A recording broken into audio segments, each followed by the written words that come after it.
Hello, everybody, and welcome to Write Something Weird.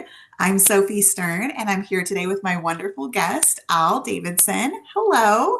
Hello.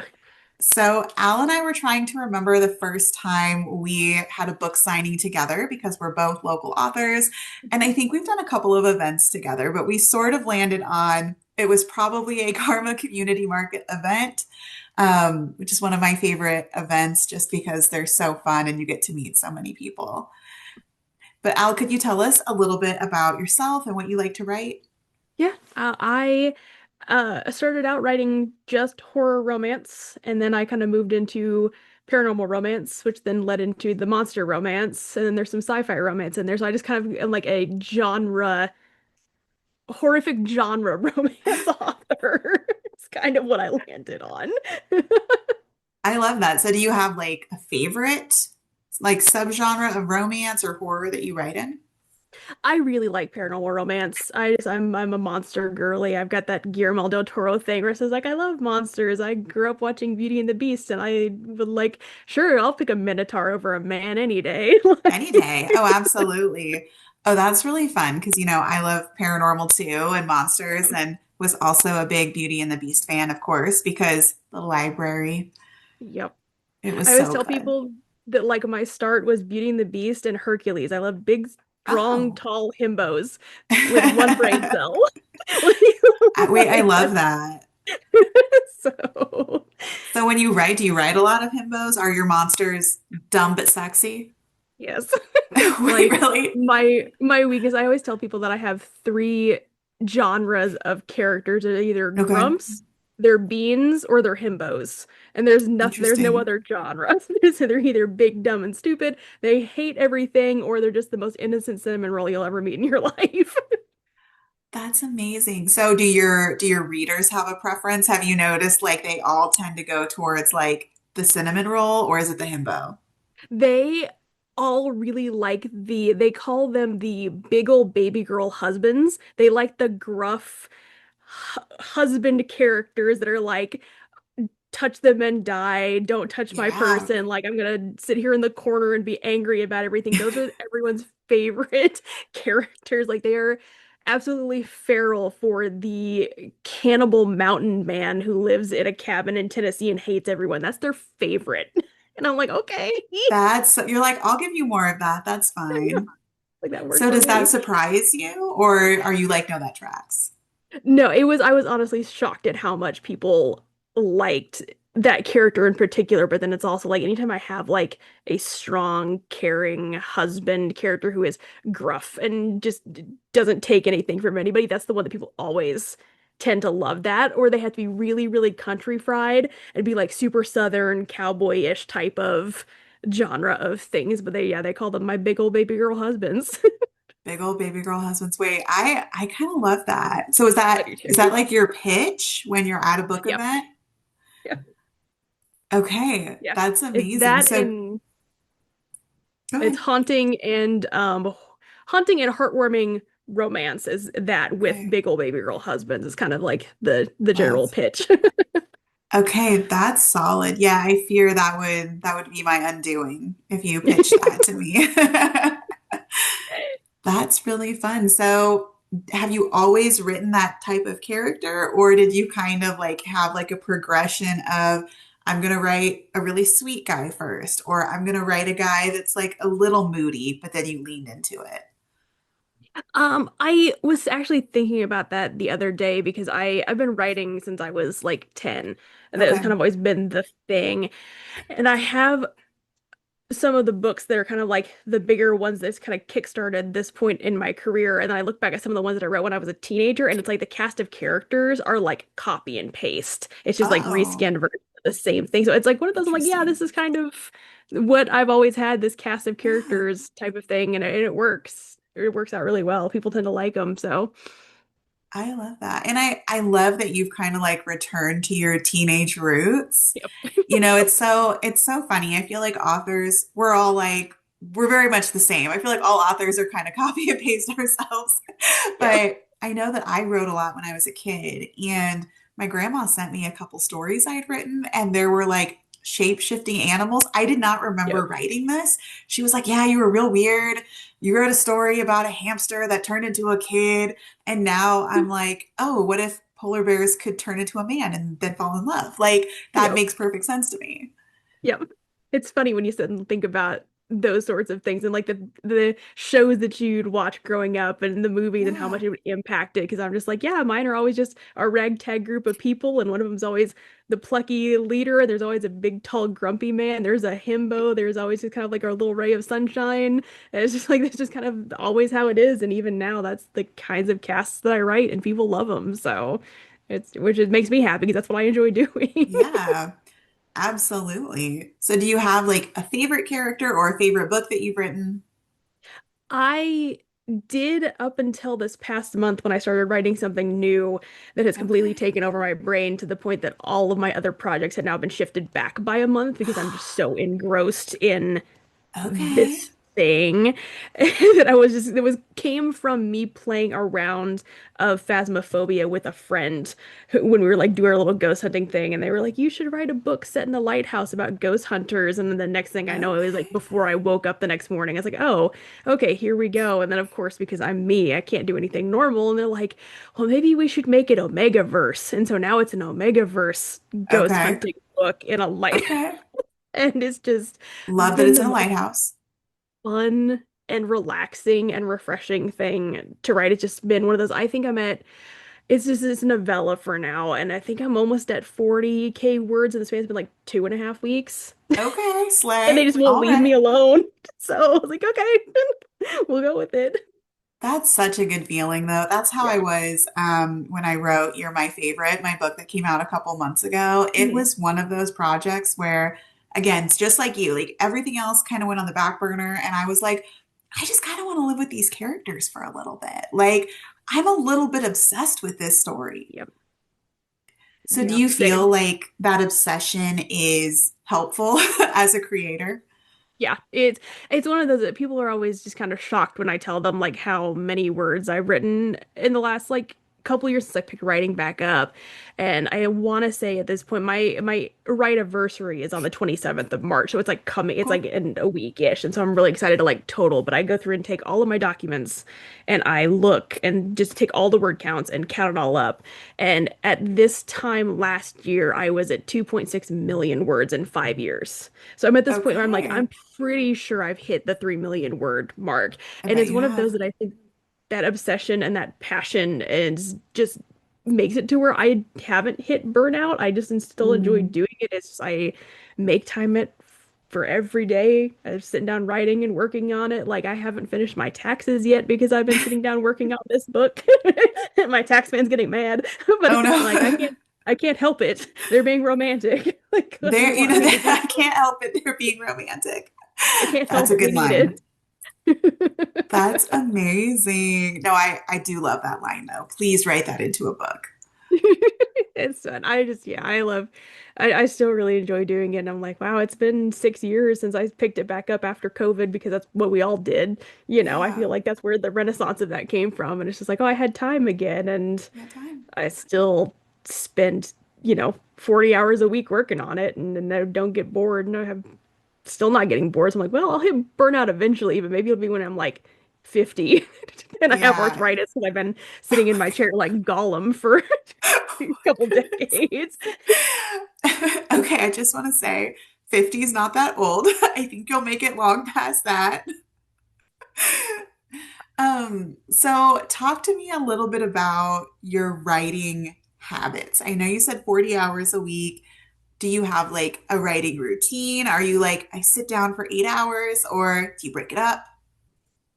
I am one of those like notorious pantsers. I've never met an outline. I just sit down and wing it. And so mostly it's just like, oh, I'm not doing anything right now, so I'll sit down and write for a few hours, or a lot of times it'll be I'll sit down and after my cat decides she's done with my presence and leaves me alone till I can have my legs back, I'll sit and write, and then it's starting at 11 o'clock and going until 4 in the morning. It just kind of depends. But Cool. I'm also one of those, and I'm like, I also consider going for a walk and listening to music and thinking part of the writing process. Yeah. And all those things in the marketing. I spend so much time on Canva. And so, the Canva part of it is still considered part of the writing. So it's Yeah. just, it kind of depends on what I'm doing, where I am, what needs to be done for the day, Yeah. conventions and things.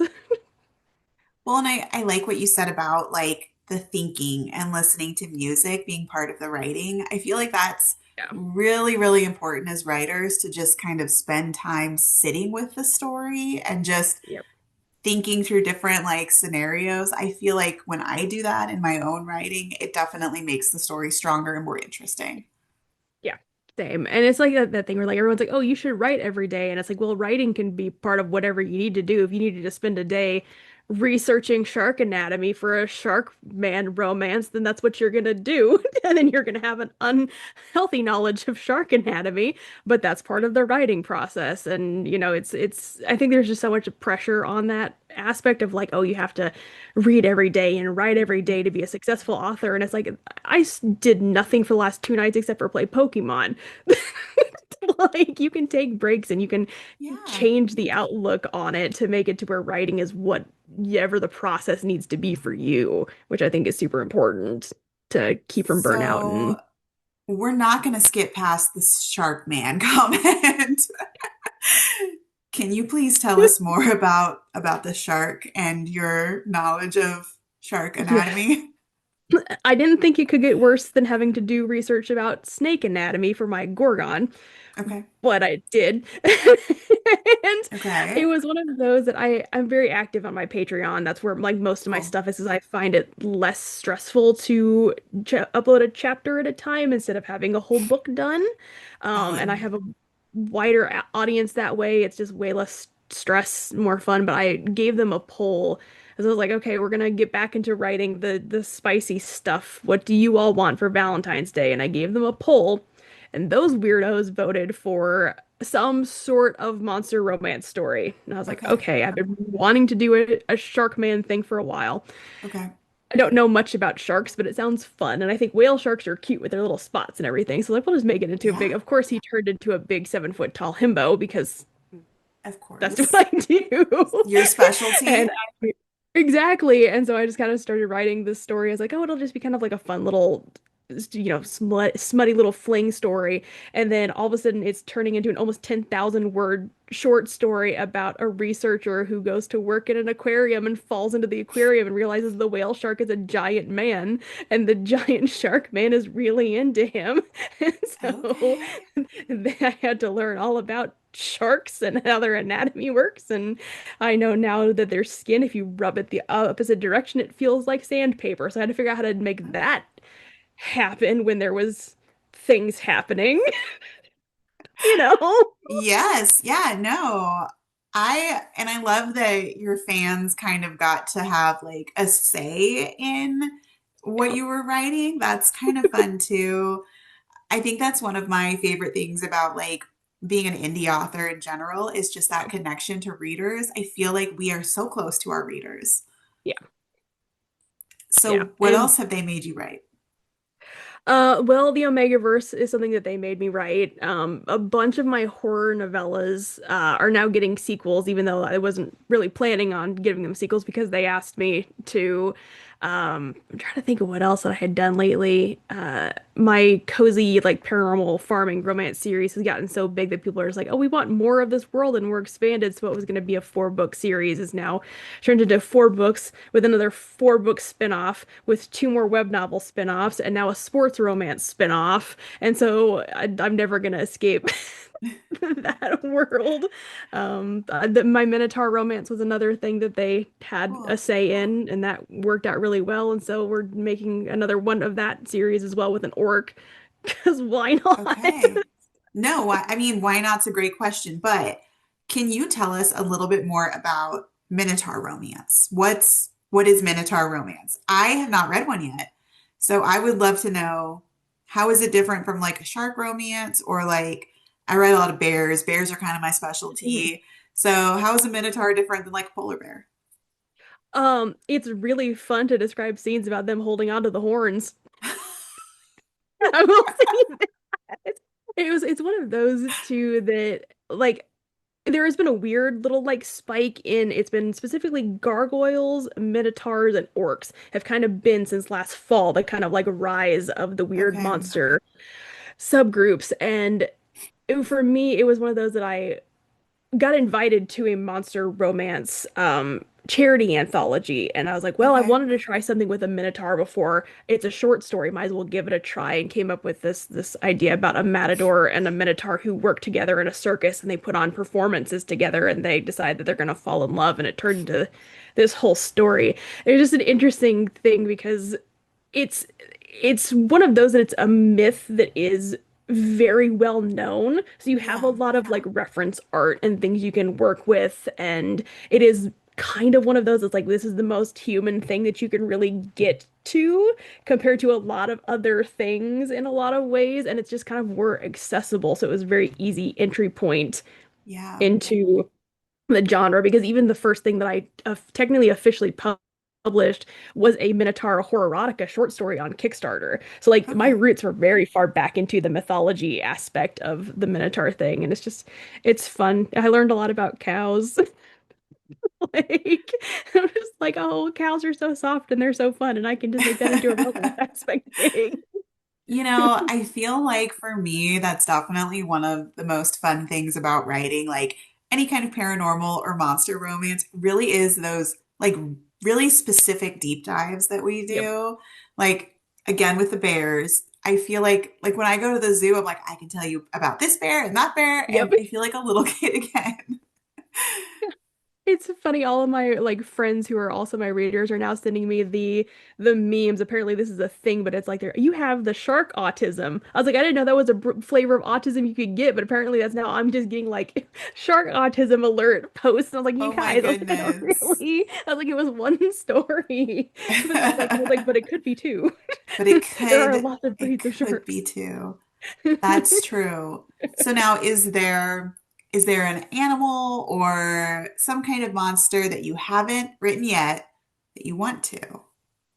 I got invited to a bird shifter Uh-oh. anthology, which Okay. because they were like, we want to do something that's really weird and not typical, so we're gonna pick something that has a lot of varieties. All the authors can pick something different, so it's a little bit different. Cool. And then my username since like the dawn of time has always been Maybe Mockingbird, which is a deep Okay. cut reference to a Rob Thomas Matchbox 20 song. Uh, Okay. and so that's just kind of one of those things. And they're like, well, you have to obviously write a Mockingbird shifter You have story. to. And so I was like, well, I guess that's going to be the thing. And I was like, oh, it'd be kind of fun if I did like a Loki, like trickster type of character with that. So that's the Yeah. next thing that I'm like working on planning out. I was like, that's kind of a fun direction to go with things It is for fun. you. Yeah. Yeah, I like that. I've done I a do too. couple of bird shifters and I've done a geese, I've done a swan and owls. Um, and my goose story was called Wild Goose Chase, and it That's was so cool. fun. And like you said, like really different. And I feel like it kind of like pushes you as a writer to be Mhm. a little creative, to be a little weird, and to be Yep. playful. Yeah. Yeah. And I think that's the thing is when you get to a certain point when you've written enough of the like, here's the basic cut and paste horror stories, and here's the basic cut and paste like romance stories, like, oh, now we can do the fun things and get weird with it and Yeah. experiment. And I think that's another great thing about indie publishing is no one's going to tell you no. Mm, Like, yeah. really, nobody's going to tell you no. It's either going to be one of those things of like, nobody really cares, or everyone's really going to be into it, and you didn't realize that there's a whole bunch of other people out there who think like Mockingbird romance stories might be fun. So, Yeah. No, absolutely. That is a really good point. So I was at a book event a couple years ago, and there was a reader going table to table and asking every single author, have you written an elephant shifter? Asked every single author, and none of us had. And this reader said, I'm coming back next year. You better have one. And I loved that because yeah. then of course all the writers are like, are elephants sexy? Like Yep. how do you write this? Like what's the personality for that? Yeah. Well, and it's just like again, like I'm so fascinated. as a kid of the 90s who grew up watching gargoyles, like gargoyle Oh romance yeah. being a thing now is just so Yes. weird to me. And I was like, I love this so much, and I just need to understand like the aspects of how it works. And because there's some of them that are like the gargoyles don't ever turn back into people; they're just stone the entire time. And I was like, that's a whole weird new Okay. situation to think about. And I was just like, I just love that people are so weirdly unhinged now with the Yeah. things that they're releasing, like the chicken nugget romance story that came out that people love. And I know somebody Yeah. who redid a whole bunch of like childhood movies and has a an erotic Veggie Tales shifter story out, and it's as insane as you think it would be. They're two I priests and think they it would turn into be. cucumbers and tomatoes. That's, And people I'm are like, yes. creative. I was like, People are yes, more creative. of that.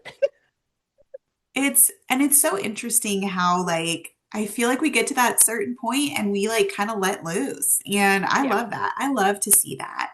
Like even how you were talking about like the chicken nugget romance. I've not yep, read this, but I just love that as writers, we can create like really weird stuff and someone's going to enjoy it. Like yeah, somebody has been waiting for that story and they're like, yes, this is what I need. I yeah. need chicken nuggets that fall in love or whatever the story is. I'm not ready yet, but I think that's so great. Yeah, I do too. It's just the creative freedom, and then with the self-publishing aspect and being able to do like web novels and things on Mhm. Substack and posting it into your newsletter. You can kind of just do whatever. And because that was my thing is I was looking at doing trad for a while, and I'm like, there's just Okay. too many restrictions, and I don't want to write what's cool and trendy because I was Yeah. writing what was cool and trendy a year and a half before that was what agents were asking for, and I was already phased out of that by that time. I was like, I'd rather Yeah. just be writing whatever I want to write. It's because it's more Yeah. fun that way. Yeah. Well, and I think that when you are indie, you kind of get to control your own creativity. Yeah. Like you said, like you don't have to follow trends. You don't have to like appeal to a certain person. You can just like connect directly with your readers, give them what they want, surprise them. Yep. And I love that you mentioned there are lots of different ways to write. Yeah. So do you have like a favorite style of writing? Like, do you enjoy like the Substack Patreon stuff? Do you like really, really love books, or is it all equally wonderful? I lean more towards Patreon just because Okay. I'm one of those that for me it's a lot more fun to go and like, oh, I have a chapter done, I can just release it out to people. And I Mhm. was talking to somebody else about this the other day too, is like for me, it really is part nostalgia, but it also harkens back to the days of like when TV was actually TV, because my people who follow me know that a new chapter is dropping at 4:30 on Friday. And so then it's a Okay. collective group of everybody who's there coming together to sit to read this thing, and then we all get to sit and talk about it. And it's because there's like a live chat option and there's comments, and so I get to interact in a way that one helps me continue the story because I get instant feedback. It's like almost getting instant like beta Yeah. reader feedback to Yeah. help then shape the story into things that people actually want. But then I'm also getting to enjoy the thing that I'm excited about with people who are also excited about it at the Yeah. same time. So it's a nice routine and it's a nice schedule. And I also don't have to deal with formatting and margins and figuring out bleed and Yeah. paying for printing. Yes. Yes. I So, love that. I love that connection between writer and reader. Like, I yeah. really do. And I've been publishing for, I think, about 15 years now. Yeah. And I just really love like those long-term connections that you build with your audience. Yeah. Yeah. Like when they send you pictures and they have a shelf of just your stuff is the Yes. nicest thing. It's just so fun to see. And Yeah. yeah. Yeah. And so I am sure that your readers really love like that chatting option just as much as you do. Yeah, they do. And then they like sending me memes and reels that'll be like, it's this character and it's this character. And it's also fun because it's like, oh, if I get character art, I can show them the sketches. And they've helped me like figure out directions for several of my covers. Because I'm like, I know what I So like, cool. but I don't know what other people like. And so you tell me Yeah. which one would be more appealing to you all, so I'm able to pick nicer looking covers because I have instant feedback of people who actually read the genre and enjoy it. And so it's just a nice, more, I don't know, close-knit way to low stress way to do things. Yeah. I totally agree. And I think it kind of circles back to the idea of writing weird stuff is really fun, actually. Who knew? Yeah. Yeah, it really is. Yeah. Yeah. Well, Al, this has been amazing. I'm really happy we got to talk. Before we say Yeah. goodbye, could you tell everybody where they can find you and your books and your stories?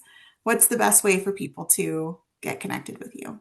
Yeah, so I'm a weirdo and I don't publish anything on Amazon or Okay. do any sort of distributing. So everything is all through my website. I have a nice ebook marketplace. I've got everything set up. So it's Disturbances by Alicia and it's ALYCIA.weebly.com. And I Okay. have links to everything there and it's all set up and it's pretty easy one-stop shop to be able to find me. So Okay, amazing. I don't think that makes you a weirdo. Out of all the stuff we talk about, that's not the thing. But I will also, when I post this, I'll include a link in the description so that people can find your perfect. stories. Yay. All right, awesome. Well, thank you so much. This was wonderful. It was awesome. Thank you.